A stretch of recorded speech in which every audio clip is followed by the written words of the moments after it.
Here we go back again with another episode of the Around the Show Sports Podcast. As always, this is your host, Kyle Showalter, and I'm joined tonight by my good buddy, Brandon Mills. How we doing? Still no Christian Hosfeld this week studying for that big pilot's exam. We wish him luck going forward with that. But Brandon, how we doing tonight, man? Glad to have you here. I'm doing good, man. We're getting close to the draft. Glad to come talk about it. Doing real good, man. Yeah, as you mentioned, we're going to talk a lot about the draft tonight. NFL draft is going to be next Thursday. I believe that's March 28th. Yes, April. 8 days from today. So April 28th, excuse me. Thank you for the correction. So 8 days from today, the NFL draft is going to be taking place, and we're going to dive into it tonight. And we're going to start by talking about which player we think should go number one overall. And this is a huge discussion that people talk about every year. The number one overall pick is generally going to be a quarterback, an offensive tackle, or an edge rusher, probably the three most important positions in football. So let's go ahead and just jump right in because we got a lot of really talented players coming into this 2022 NFL draft. And whenever you talk about a number one overall player, I think what you have to focus on with that number one overall pick is going to be, am I going to go grab a quarterback or am I going to go grab a guy who's going to go tackle the quarterback? Yep. Because those are the two most important things in football. Do you have a guy who can throw the ball and read defenses, and do you have a guy who can go and chase that guy who can throw the ball and read defenses? Exactly. And with the number one overall pick, I would take Aiden Hutchinson, the edge rusher out of Michigan. Yep. I'm curious to see where you would go. You're saying, yep, sounds like we're in agreement there? We're in agreement there, number one. So let's dive into why. For Aiden Hutchinson, for me, bona fide number one overall pick in this draft. He's 6'6", 268. Those are the measurements at his Michigan Pro Day. Those are absolutely absurd. He ran a 1.71 10-yard split in the 40-yard dash. A 4.71 was the official metric at the combine. And what really sells me on Aiden Hutchinson is the technique. You know, he's not a super athletic guy, though. He is a good athlete. I think a lot of people want to use the term sneaky athlete because he's a white dude. But what really is good about him is that technique. He's very, very strong. He's got a good bend in his hips, which is what you love to see in edge rushers. His motor is elite, and that's something that I think plays a lot when, sometimes technique gets down when you get tired, but he just never seems to get tired. He's always able to continue to rush through. And I have a bit of an interesting comparison for him. I would compare him to Joey Bosa without as much bend. Obviously, everyone's going to say comparing the white edge rusher to another white edge rusher. But I think their play styles are very similar. They're not necessarily known for winning with pure athleticism. It's going to be technique and bend that gets them around those offensive tackles and the ability to have secondary moves. If a defender is able to, an offensive tackle is able to get their hands on him, he's able to go to that secondary move, rip that off, spin away. Yeah, exactly. I've seen him make a lot of plays for Michigan this past year. He had 14 sacks. He has 28 tackles for loss as well in his career. Very good against the run. Yeah. He's just a really strong overall player. I think that Joey Bosa, who's also a very good run defender on top of being a good pass rusher, is going to be the ceiling for him. If we meets that, we'll see, but I do see a very good NFL caliber defensive lineman. He's also got some experience inside playing that 3 technique. So who knows, man? He's been playing in that B gap. He can rush the passer from the outside. He can defend the rush from both positions. I see a really interesting player. I'd love to hear what you have to think about him. Yeah, I think he a little bit, away from his skills and how great he is at football, because we all know he's good. But I think it's that mentality he brings to the football field every single day. He's what I like to say, he's got that dog in him. He's got that championship mentality. And when you see him play at Michigan, he's the leader on the field. He's one of the most vocal guys when he's on the defense. People are running around listening to him. He's flying up and down the field. And like you said, I like how you touched on his endurance, because the NFL is a different animal. And it's going to be tough. It's going to be tiring. It's going to be a lot faster. And I think he's one of the players that's going to come in with an upper step and be able to get things done in the NFL. Now, number one overall pick isn't the best team in the world. So do I feel a little bad for him? Yeah. But at the end of the day, the Jaguars would be getting a good player out of him. Yeah, I think if you're Jacksonville, this is exactly the kind of player that you look to build a defense around. Like you mentioned, like the motor, fucking it up. The motor is nonstop, and what that does, because of his skill set being so diverse, he can play inside, he can play outside, he can rush the passer, he can defend the run. Like I said, 28 tackles for loss in a college career. That's crazy. That's very, very good for an edge rusher.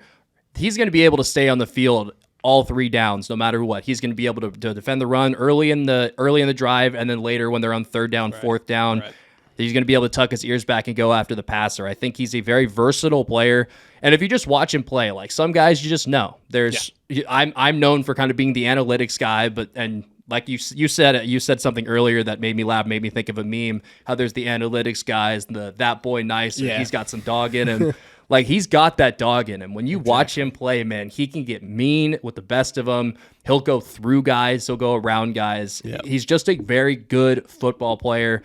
And I think there's some other guys you can talk about. I think Kayvon Thibodeau is the guy out of Oregon that you'd probably, if it wasn't him, I would go with. Maybe even Trayvon Walker out of Georgia. Yep.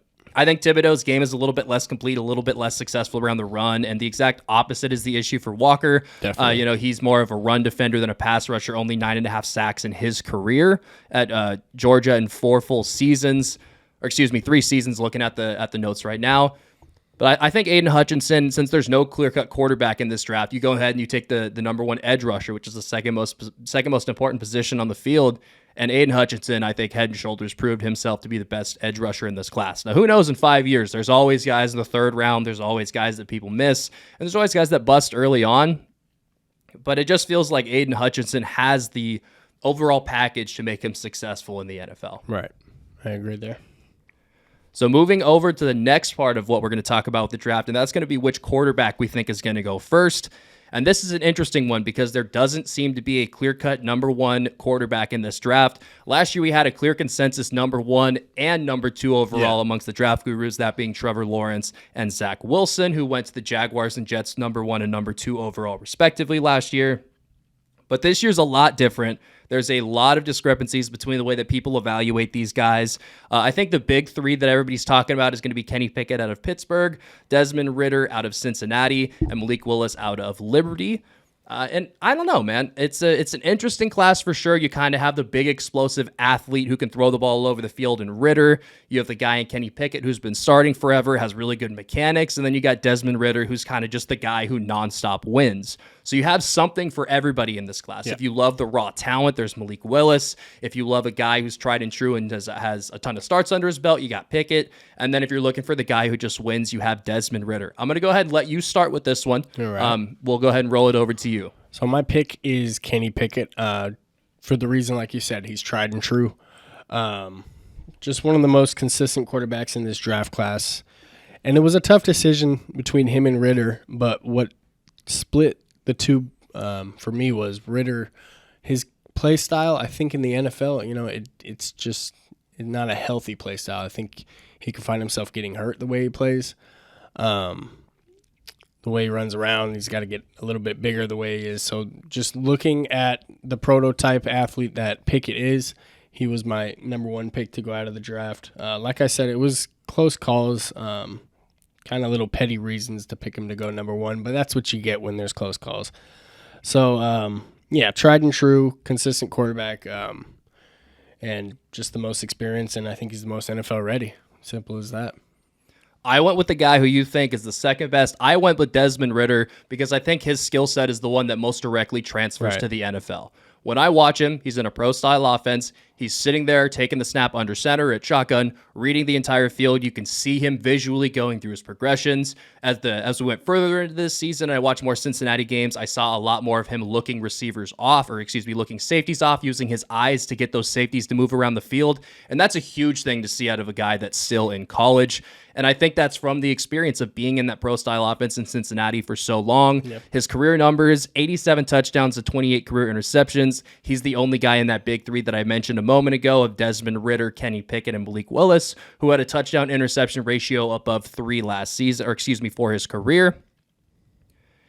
He can run. He had 2,200 rushing yards, which was surprising to me. I didn't know he was that good of an athlete over his 4 seasons. 28 rushing touchdowns. So he's averaging a little over 500 yards a year on the ground with 7 touchdowns to go along with it. And I think his biggest issues are accuracy and timing, which I think is the easiest thing to fix. You clean up his mechanics, you're going to be able to fix some of those things. It's not the easiest thing in the world to fix mechanics, but if we're talking about a guy who can't read the field, who doesn't go through his progressions, who gets skittish in the pocket, versus a guy who has a hard time putting the ball where he wants it to because of mechanical issues specifically, I would much rather go with that guy. And I think that's where the battle between him and Malik Willis is won by Desmond Ridder. And I think the big battle between Ridder and Pickett, is going to be which one of them is more NFL ready to start. And I just think Ridder playing in the games that he has, he went to the college football semifinal game this last year. I think that's a big boost for him. He's going to come in ready to play, having been in those big moments. I don't think many people have seen Kenny Pickett play outside of the guys who have been, grinding film trying to get ready for this NFL draft. And, maybe that's splitting hairs. I just think that Ridder is a more complete quarterback. Pickett also has the issues with his hand size. He wears a glove on his throwing hand, which is extremely unconventional. That gives me a little bit of pause, not necessarily for the reasons that a lot of other people think, where, the guy has small hands, he's not going to be able to throw the ball. I'm much more concerned with fumbles. And Kenny Pickett had 38 career fumbles. Ridder had a little bit of a fumbling issue when he was in college as well, but he did correct that in 2021 and fumbled much less. Pickett's numbers did not really go down from his career average, so I still have a lot of concern there. And I think when we talk about Malik Willis, he had one game against a legitimate defense last year in Ole Miss, 16-25, 173 yards and 3 interceptions. He's an explosive athlete. I just don't think mentally he's up to par with these other guys. I've watched him in the film that I've watched of Liberty. It hasn't been a ton, but I have been able to watch a couple of games during this offseason. He's just staring his guys down, and if he has to go to that second read, he kind of gets antsy with his feet in the pocket and wants to take off either direction, and that gives me a ton of pause. If you're not able to go through your progressions in any way, it's hard for me to imagine when you're playing Old Dominion and you can't go through those progressions that you're going to be able to go and do that against the Seahawks or the Patriots or any of these teams, even the bad defenses in the NFL. It's a hard sell for me to imagine he's going to be successful in the league with those issues. Having said all that, I think your argument for Pickett is fine. I think, if he went before Ridder, I wouldn't be upset. I wouldn't be shocked. Right. I think it's just a personal preference. And I do hear the concerns with Ridder. 6'3", 211 isn't necessarily the NFL prototype for body-wise nowadays for quarterbacks. I just think his skill set translates a little bit better than Pickett's does. Right. And at the same time, you got to factor in, what team is going to pick up who. And absolutely. What kind of offense are they going to run? Who's going to fit better? So you're not necessarily just because Ridder got picked up first, he's better, or vice versa. It may just be that they fit into that scheme a little bit better. Talent's good all the way across the board. But I think you hit it on the head with Malik Willis there. I just wanted to point that out. But yeah, it's going to be fun to watch. Yeah, I don't even have a first-round grade on Malik Willis, honestly. I feel like he just doesn't have the processing ability that any of these other first-round potential quarterbacks do. You can even throw Matt Corral into that discussion. Matt Corral, out of Ole Miss, who he struggled against when they met up. Obviously, the ball explodes out of his hand. He's been compared to Lamar Jackson with his running ability. If you watch the film, he makes 6 or 7 plays a game that just absolutely melt your brain. But he'll also, if you just watch him play quarterback and play within the X's and O's that he is supposed to be sticking to, he does struggle sometimes when his primary read is covered up. And that's okay. A lot of quarterbacks do. But you have to be able to see progression through the season, right. And we never got that from him. It was the same struggles throughout the year. If he wasn't able to break that tackle in the pocket and get outside and go make that big play, it was going to be a big negative for the team. He didn't throw the ball away necessarily well. He took a lot of sacks, and maybe a little bit of that's on the offensive line, but I think a lot more times than not, especially from the common fan's perspective, sacks are more often than not on the quarterback than they are the offensive line. Guys just 100%. Hold on to the ball too long. Putting their foot in the bucket or... Yeah, exactly. Yeah, absolutely. 100%. I just think the struggles and the shortcomings of Malik Willis's games, he's just too far behind the 8 ball. If I'm watching you struggle to go through your progressions against Middle Tennessee and the University of Alabama, Birmingham, and Old Dominion, how can I possibly expect you to be able to do that against NFL-level competition, the best guys in the world? And not even to mention, NFL defensive coordinators are demonic when it comes to facing guys who don't know how to read defenses. Right. They will ruin your life. We watched what Bill Belichick did to Sam Darnold. He had him seeing ghosts, a real quote from an NFL quarterback. That's what Malik Willis is going to do if he comes into the NFL and he doesn't progress monumentally from where he is. Not even a slight progression, and all of these guys can stand to get better in that regard. Every quarterback can. That's the hardest part about playing quarterback, much harder than throwing the football, much harder than pre-snap reads. It's the ability to know once everything is moving where to go with the football. And he struggles mightily with that. If his first read isn't open, he just can't get to the next guy. Yeah. And if you can't do that in any capacity, not only will your coaches not let you, kind of like what Justin Herbert did, where he was a one-read guy a lot of the time, but he would never go to that second read. He would just Right. throw it. You watch Malik try to get to that second read, and he just struggles to do so. And for me, if you're taking a guy in the first round, he has to show at least some ability to do that. And Willis just never did for me. Yeah, I think it's going to be very important for Willis to get drafted by a team who doesn't have to throw him to the wolves right away. Absolutely, They can really develop the guy, show him what it's really like to be in the NFL, and get that development without wear and tear, without seeing ghosts, without the big early failure that we see in a lot of quarterbacks that come out of the draft early. I wouldn't be surprised if he falls out of the first round. I think a lot of NFL teams, it's easy for the common fan and for draft analysts because they get so excited by what they see on film to not really consider what it's going to look like when it gets to the NFL. Yeah. I think NFL GMs and scouting departments are looking at this guy and seeing these same things. He's not getting to that second read almost ever. He's not able to progress and do these things that NFL quarterbacks need to do. So I really don't think a team is going to be willing to risk it in the first round with him. Now, it only takes one team. And if a team gets into the 20s, say the Steelers, and Pickett and Ritter are off the board, why not take a flyer on him? And I wouldn't be too upset about it.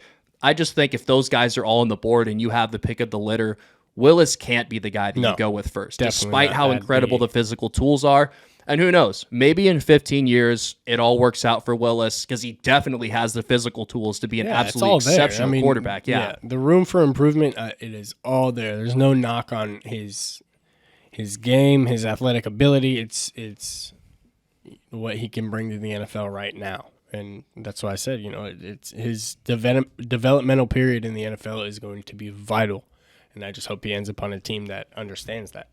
I think the most apt comparison, at least from my perspective for him, take away the running ability. Just as a passer, he reminds me a lot of Drew Lock at Missouri, except Drew Lock was doing what he did in college against SEC competition, and Malik Willis is doing it, and not to bash on Old Dominion, but he's doing it against Old Dominion. Yeah. How much weight can we really put into it?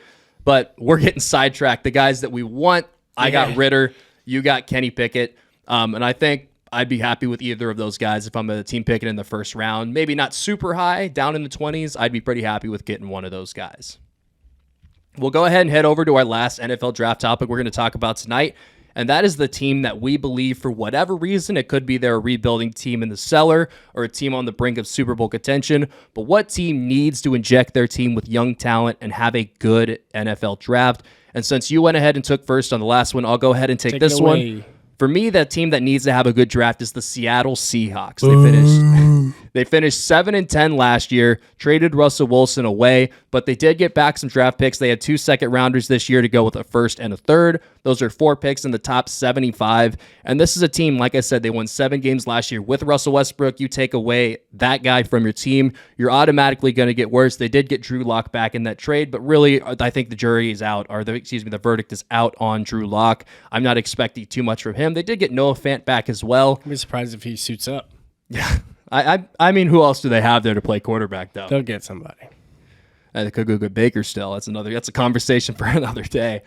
But for Seattle, I just think this team has to avoid from spiraling into a full-blown rebuild because that's definitely the direction that they're trending. They have an old head coach. Pete Carroll is in his 70s, so who knows how much longer he's going to want to stick around and keep coaching. I think he's shown that he's a capable head coach in the NFL. Maybe his coaching style has faded away a little bit as the team has gone more offensive and pass-centric, but he's still a guy who has proven he can win a Super Bowl in this league. He's proven he can win games in this league time and time again. And in order to prevent from his last couple of years coaching in the NFL from being a disaster and being one of the bottom-feeding teams in the NFL, the Seahawks have to capitalize and hit on a couple players early in this draft. I'm thinking a lot specifically on defense. I could also see them maybe taking a quarterback in that first round as well with that, I believe, number 8 overall pick that they have. 8. Right on. Well, my pick is going to turn a couple heads sideways, but it's the Cincinnati Bengals. And I say that to say this. I don't know if you remember their full season last year, but I remember watching their games and a lot of their games being very, very, very close and very cutthroat. And you saw their offensive line struggles, and I guess that's what ultimately kept them from winning the Super Bowl and getting their ultimate goal. So I think they're really going to have to draft good to be right back where they were, because that team could have easily been – under 500 team if some of those games didn't go the right way. Absolutely. And then they get hot in the playoffs. But you see a different team early in the season. I'd say maybe the first 7 games, you see a different Bengals team that you couldn't tell me was going to go to the Super Bowl. So they're not far off from, being that close game team to having to really fight it out late in the fourth quarter. A lot of things went their way last year. It's tough for things to go your way like that 2 times in a year. Like I said, they did get hot. I'm not trying to take anything away from the great team that they were. I mean, they were just in the Super Bowl. But they're going to have to draft good to be back where they were and to ultimately get that ring. And I think they got the talent to do it. But, a couple key things on offense, most specifically the offensive line. I think, they'll be right back where they were if they draft smart. Yeah, I could totally see the Bengals being a good pick for this because of exactly the reason you said. I actually have that number off the top of my head. They won 8 games last year. Yeah, 8? 8 games. Yeah, that's insane. Off of a last-second field goal. Not just 8 wins and 1-score games. Right. They won 8 games as time expired last year. So they they lose 4 of those, they miss the playoffs and they don't get to the Super Bowl. And we don't have these legendary performances that instill so much confidence in us and the Bengals going forward. We've been very much the Debbie Downers, I guess, for lack of a better term, on the Bengals' outlook going forward. Not necessarily because either of us believe that they can't get back, but just because we know, like the Patriots have spoiled us. Discount what they have done. It is so hard to win games in the NFL, let alone get to a Super Bowl. So on a week-to-week basis, it is so hard. You have to do so much between film study, practice, installation of game plans, learning new plays in the playbook every single week because these guys are constantly updating everything. It's hard to win in the NFL. And if the Bengals don't make the changes, and I think they have done a great job in free agency, shoring up that offensive line, but every team has room to improve. I think they're going to focus a lot on the defense, most likely in this draft, maybe take an offensive lineman early in the draft just to get some youth in that room as well. But absolutely, the Bengals could stand to have a great draft, and that could maybe turn them from, a team who's for the next 3 years competing for championships. If they come in and have a great draft a couple of Pro Bowl guys, maybe they're competing for the next decade if they can keep these guys there long term. Yep. I definitely think the Bengals are a good pick over for that. I'm curious to see where you think they should go in the draft. Should they go offensive line? Should they go defense? First pick? Yeah, with their first rounder, we'll say.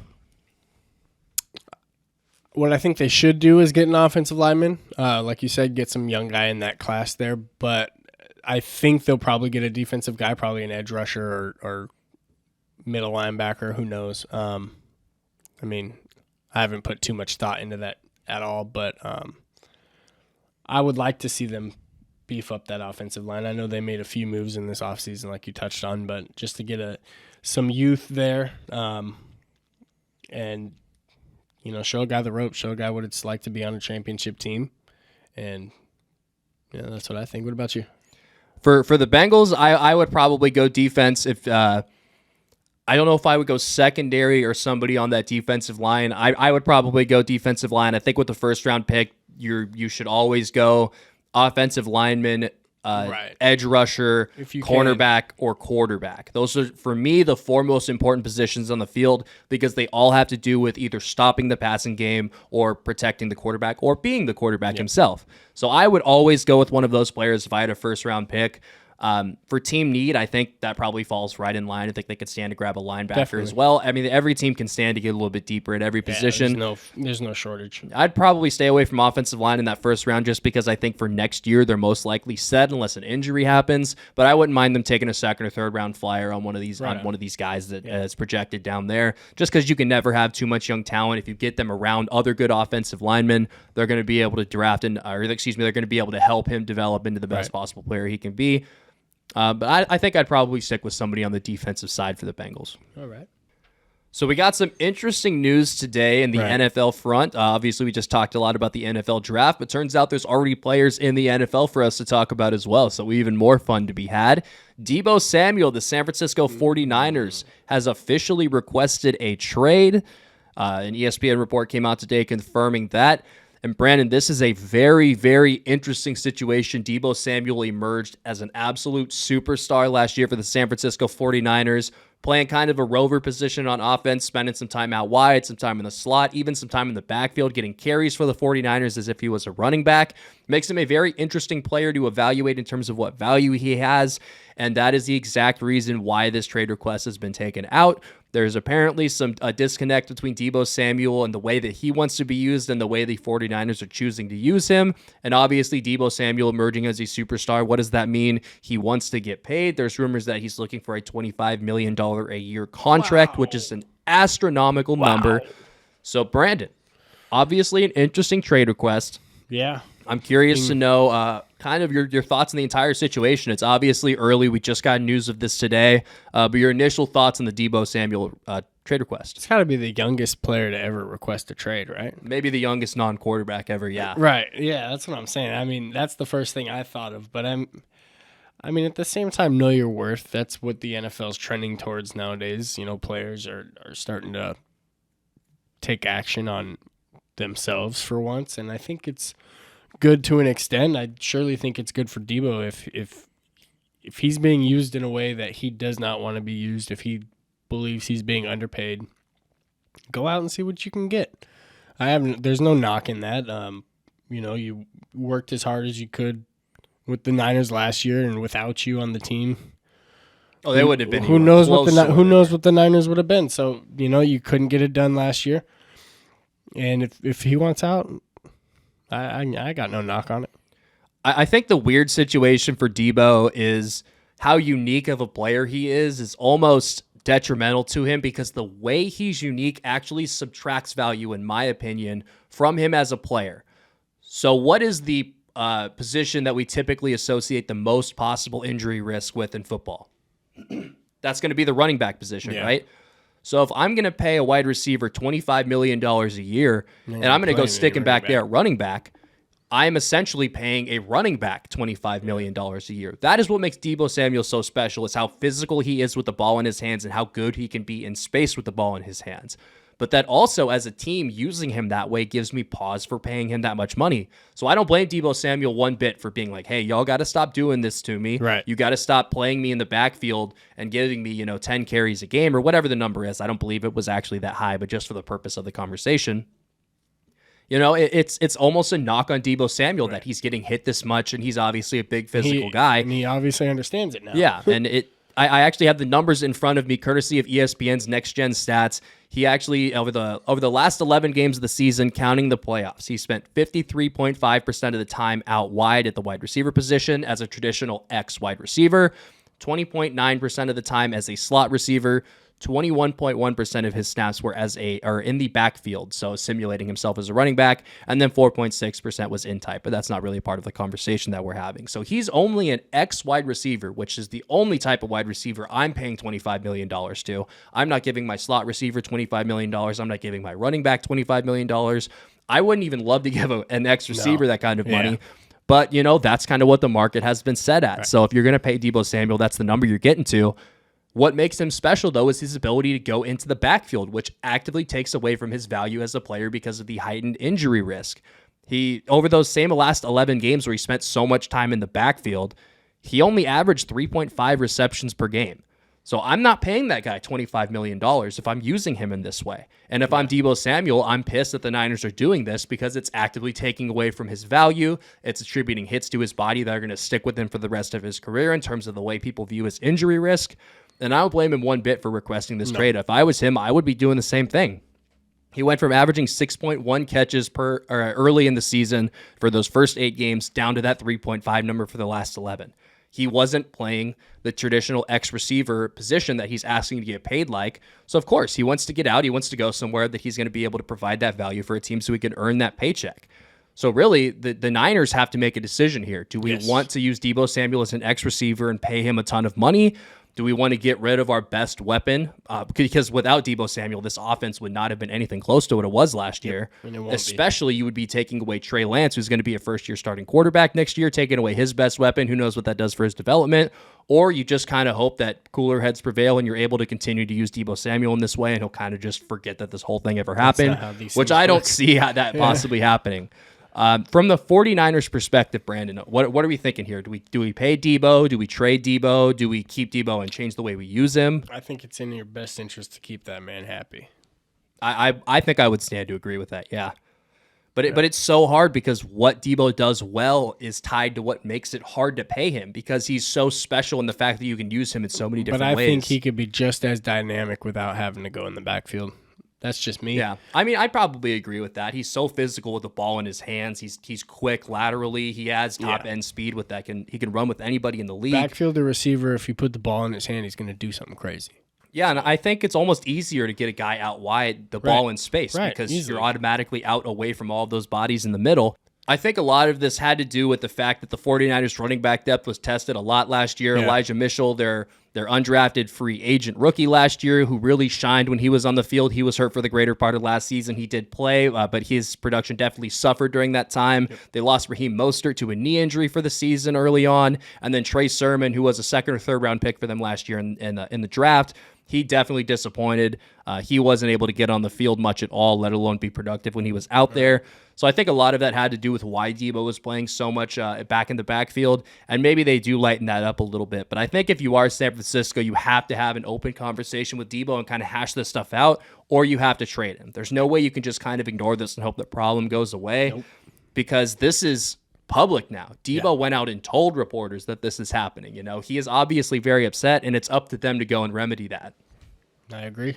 And to wrap the show up, we're going to get away from the little bit of NFL talk and go over to the NBA. The playoffs started. Last week we talked about the playoff series we were most looking forward to. Mine was the Nets and the Celtics, and game one of that series was absolute electricity. The buzzer beater from Jason Tatum was unbelievable. The little spin around layup catching the pass. That was pretty. That was just disgusting. I mean, I don't know if I've ever seen a guy cut to the basket, catch the ball mid-spin, and then perfect touch, lay it in off the glass for the win as the buzzer expires. I've never seen a buzzer beater like that in my entire life. Clean. It was awesome. But I think the big story, much bigger than Jason Tatum's shot from that game, was the interaction that Kyrie Irving was having with the Boston fans. There's obviously a little bit of history there between those two, the Boston fans and Kyrie Irving.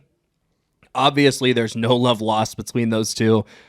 Kyrie was giving it to him, man. I'm somebody who's Kyrie Irving.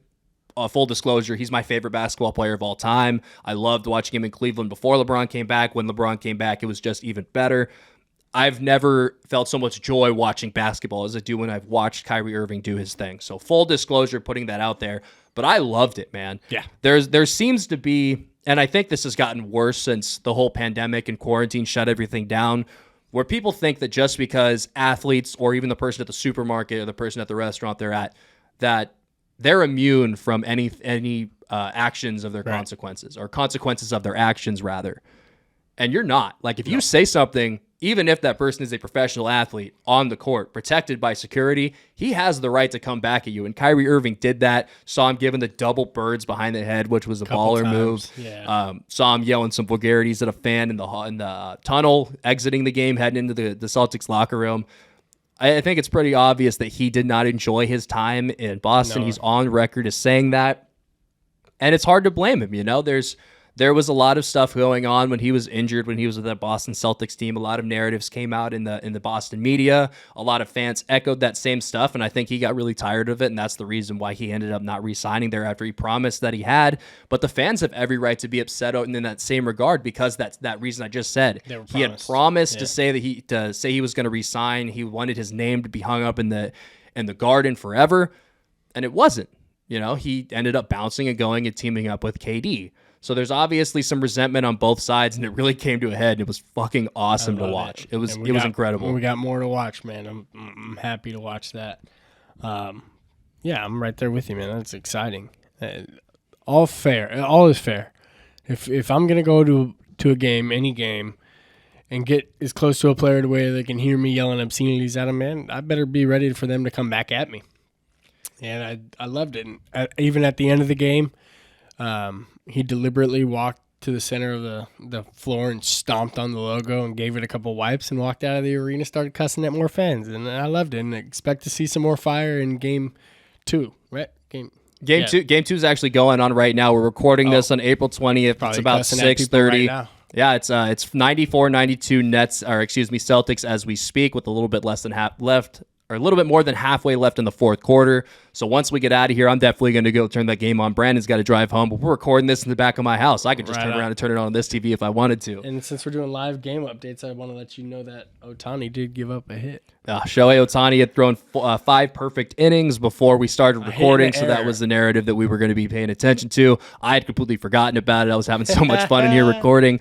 Brandon, before we get out of here, how much playoff basketball have you had the opportunity to watch so far? Enough. Not as much as I wanted to. I had a couple things that popped up when the first couple games were on, but I watched all of that Celtics in Brooklyn game. I watched the Warriors versus the Nuggets. That was the one I was going to ask you, because that was the series that you watched. Yeah. Man, Jordan Poole. He's insane. He might be the second best player on that team. I think that's a conversation worth having at this point. You know, Steph obviously won all-time great player. Jordan Poole might have passed Klay Thompson. He's such a dynamic scorer. He's his bag, as you say.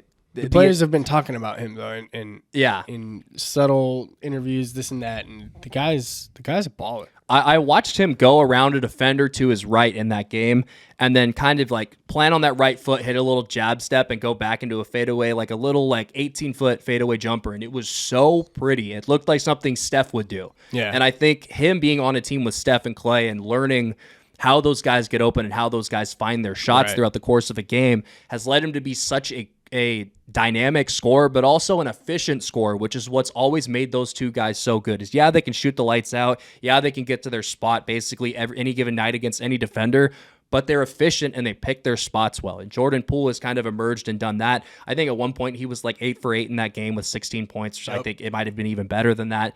You know, he's just been playing really, really well for them the last 30 games of the season. I have a good friend of mine, Uzi Sheikh, who was one of my roommates in college. He's a Warriors fan, and he's been on Jordan Poole for years, the last 2 years specifically, telling me, hey, man, this kid's special. This kid's developing into something really, really good.